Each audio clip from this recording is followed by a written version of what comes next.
Hello everyone and welcome back to another exciting chess game from the Hastings chess tournament from 1895.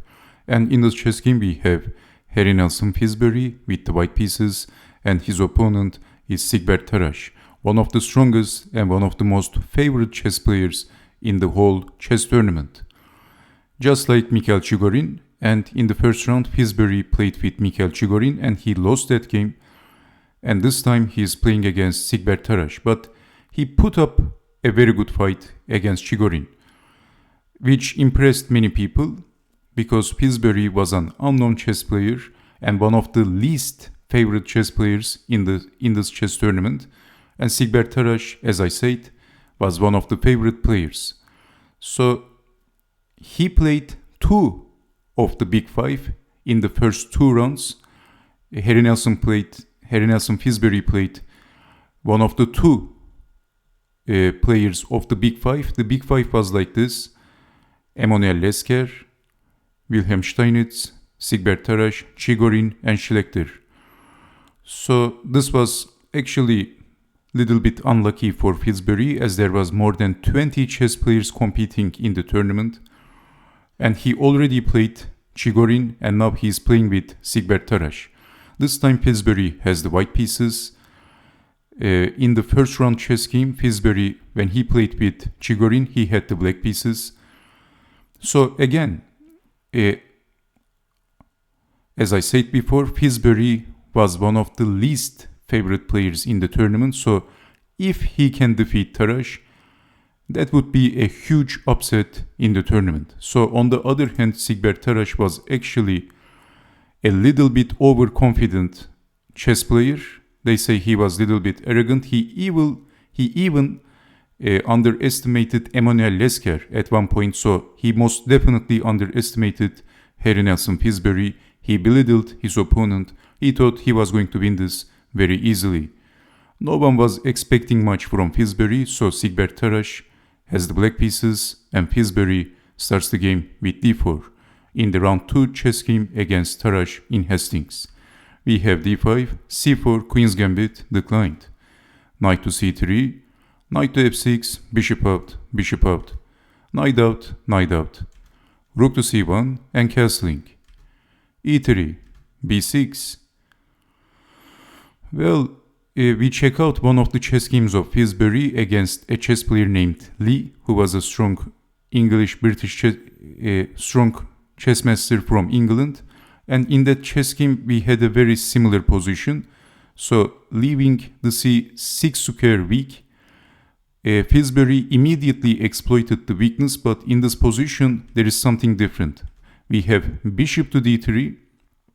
In that chess game Pillsbury played bishop to b5, then black can play bishop to b7, and actually black has a solid position, black is doing fine. In that position, black haven't castled. So we can say that Siegbert Tarrasch knows what he's doing. We have bishop to d3, bishop to b7, and Pillsbury castled. c5, rook to e1, c4, bishop goes back, defending. a6, knight in, pushing the pawn. Well, if capturing the knight, then capturing back, knight goes back, exchanging, and then capturing on d5. And white is doing okay. So we have b5, f4 by Pillsbury, rook d1, rook d8, queen out, knight back, and knight in.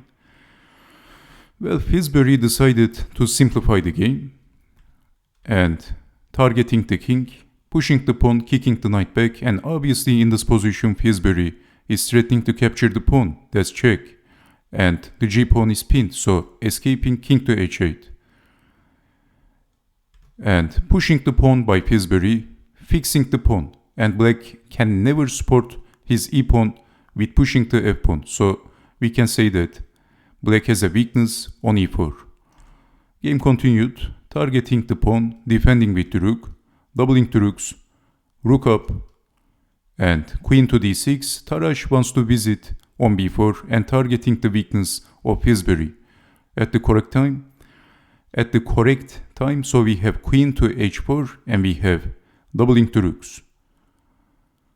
But in this position, if g5, what happens then? Then en passant, knight takes, forking the rook and the queen, but simply capturing the pawn, check, exchanging, and actually white is better. So also Pillsbury knows what he's doing. There is no blunders yet, so we have rook from d to e8, and then knight to c3, placing the knight in a more active square. Bishop to d5, knight back, queen over, rook over, doubling the rooks. We have b4 attacking the knight, knight goes back, and queen in. Well, it looks like Siegbert Tarrasch is targeting the a-pawn. He was probably very pleased with his position, so then he is going to create pass pawns in the queen side, and then simply he is going to march the pawns, and he is going to promote the queen and make Pillsbury resign. So that was the whole game plan, and he was pretty confident. He was not expecting any titanic disaster in this chess game. So the game continued. We have knight to g4 by Harry Nelson Pillsbury. Well, it looks like an irrelevant move, isn't it? Not defending the pawn, but simply placing his knight on g4. As they say, what does that have to do with the price of tea in China? But Siegbert Tarrasch impressively saw what's happening. In this position, he played knight to d7. But let's check out what happens if capturing the pawn. Can you see the idea of Pillsbury?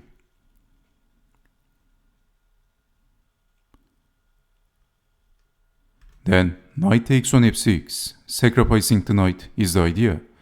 And if capturing the knight, queen takes on f6, this is check. And if moving the king, then rook to g4 is crashing, is losing. So rook to g7, rook to g4 attacking the rook. How to defend? Defending with the rook, then capturing the knight. And this is losing. And in this position, let's play g5. Again, en passant, knight takes. But this time we have queen to h6, not capturing the pawn. And this is very dangerous for black, because if capturing the rook, then knight takes on f4, and these two knights are dominating the game. Attacking the bishop, well, threatening, of course, knight to g6 as well. The pawn is pinned, and then attacking the rook, attacking the pawn. Well, we can say that this is a horrible position for black. Black can even resign in this position. So, queen to a4, and then knight to g4 by Harry Nelson Pillsbury. But impressively, Tarrasch saw what's happening. Pillsbury was planning to sacrifice his knight. And that would be a brilliant move. But then we have rook from 4 to f2. What is this move? Well, we have king to g8. If this time capturing the pawn, then knight to f4 and threatening knight to g6. The pawn is pinned, so the best move is actually queen to a5. Well, of course, also attacking the bishop, so defending the bishop. But then knight to g6, forking the king and the rook. So you can see that black is a little bit overloaded in this position. So if tempting bishop to f7, then knight to g6. Check. And what else? Bishop takes on g6, capturing, threatening checkmate. Knight goes back. Of course, if pushing the pawn, then knight takes pawn is crashing, so knight goes back. And knight takes on f6 is the winning move. So Pillsbury has all these amazing ideas. So in this position, this is also losing for black. Even though it looks scary in the queen side, black has probably potentially a pass pawn. But white has a quicker attack and also attacking the defender of the h-pawn. And attacking the knight. Well, this looks very dangerous. So capturing the knight, capturing, and then capturing the rook. Maybe, I don't know. I mean, this looks super dangerous for black. So Tarrasch didn't want to play with fire. He played king to g8. Just in case he was still very confident, he said, Pillsbury lost to Chigorin in the first round after all, so he was expecting a win against unknown, unhurt Pillsbury. Knight to c1, now defending the a-pawn. c3 by Siegbert Tarrasch. b3, queen goes back, h3, a5, knight back, pushing the pawn. The idea is very simple, planning to create a pass pawn, but Pillsbury is advancing from the king side.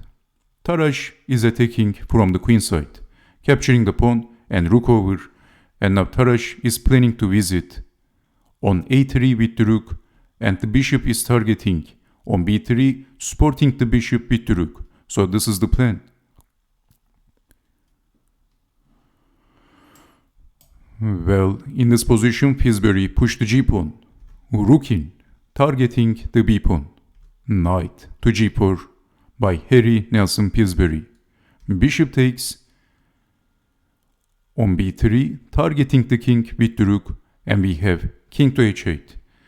Well, this looks very dangerous, isn't it? Now, Tarrasch captured the pawn and he officially created two connected pass pawns in the queen side. How to defend? But on the other hand, Pillsbury also has an attack. He has an attack. So targeting the king, and we have king to h8. If something like moving the bishop, which is a tempting move, attacking the rook, and also creating a pass pawn, then capturing the pawn. And knight takes on f6, that was also attacking the rook. So knight takes, this is check. You can't take the knight with the queen because capturing the queen, the g-pawn is pinned, so moving the king. Of course, if king here, then queen takes pawn, checkmate. So king to f8 is the only move, check, pushing the pawn. And this is the best defense, check, and knight to g8. The rook is pinned, and this is a disaster for black. White has a very strong attack in this position.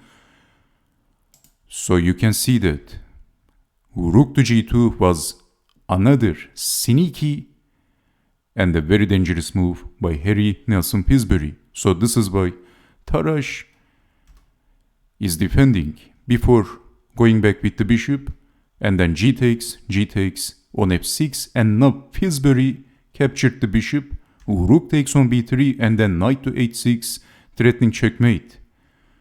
So defending with the rook, exchanging the rooks. And after, let's say, moving the knight, black is going to move the rook, and then he is going to push the pawns, and he is going to promote the queen. Tarrasch has very dangerous two connected pass pawns. What now?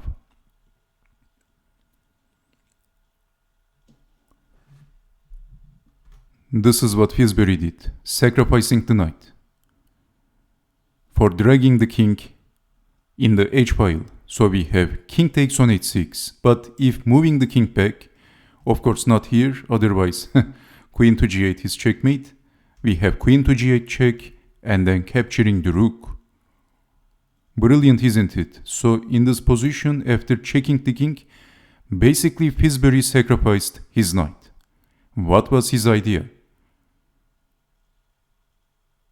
Why did he do that? So if checking the king is escaping actually. Checking again, the king is running away. Harry Nelson Pillsbury played a move, and he shocked the world, to say the least. What would you do in this position? Well, when I first saw that move, I was like, wow, what a move. Incredible. I had goosebumps. Seriously. In my opinion, that was one of the most beautiful moves in the whole chess tournament, or even in the whole history of chess. Can you guess the next brilliant idea of Harry Nelson Pillsbury? For the entire chess game, Tarrasch didn't realize that what was happening to him in the king side. So let me give you a couple of seconds to pause the video. Let me give you 3 seconds. And then I'm going to show you the move. So your time is starting from now.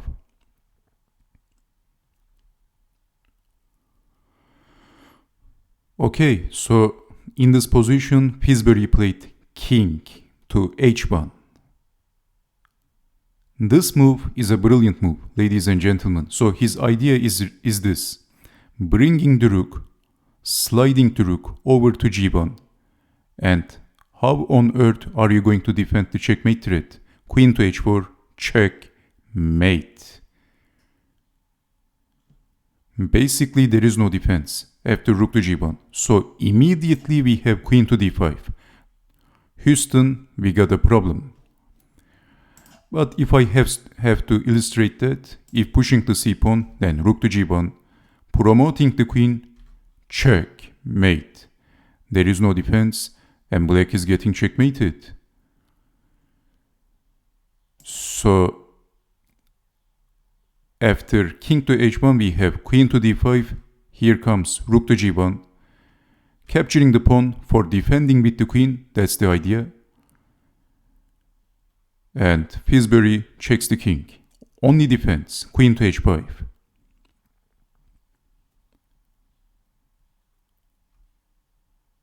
And then queen to f4 by Pillsbury. How to defend now? The only legal move, queen to g5. And then Pillsbury simply captured the queen. Rook takes on g5. F takes on g5. And then checking the king. Queen to d6, check.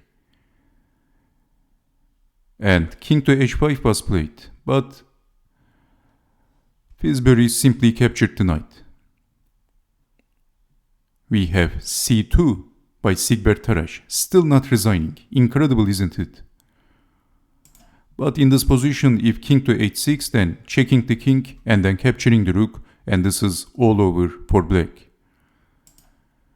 So queen takes knight, and Siegbert Tarrasch was expecting a miracle in this position, so maybe he was hoping that Pillsbury, who he belittled a little bit, was perhaps going to play queen to d5, and then he's going to push the pawn check and then win the chess game, but that didn't happen. Pillsbury checkmated the king. Queen takes on h7. Checkmate. This is exactly what happened on the board. Pillsbury checkmated his opponent. Usually chess masters resigns at the losing position, but Siegbert Tarrasch didn't resign, and that indicated that he actually didn't respect Pillsbury too much. And because of that, he is getting checkmated. Pillsbury checkmated one of the strongest chess players in the entire world. And he shocked the chess world. Believe it or not.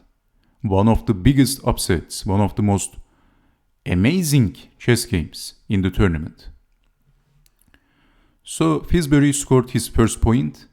And this video was very long. I'm sorry about that. But this chess game, I mean, there were many things to talk about this chess game, so I hope you will understand. And thank you very much for watching, and I hope to see you next time. So take care and bye bye.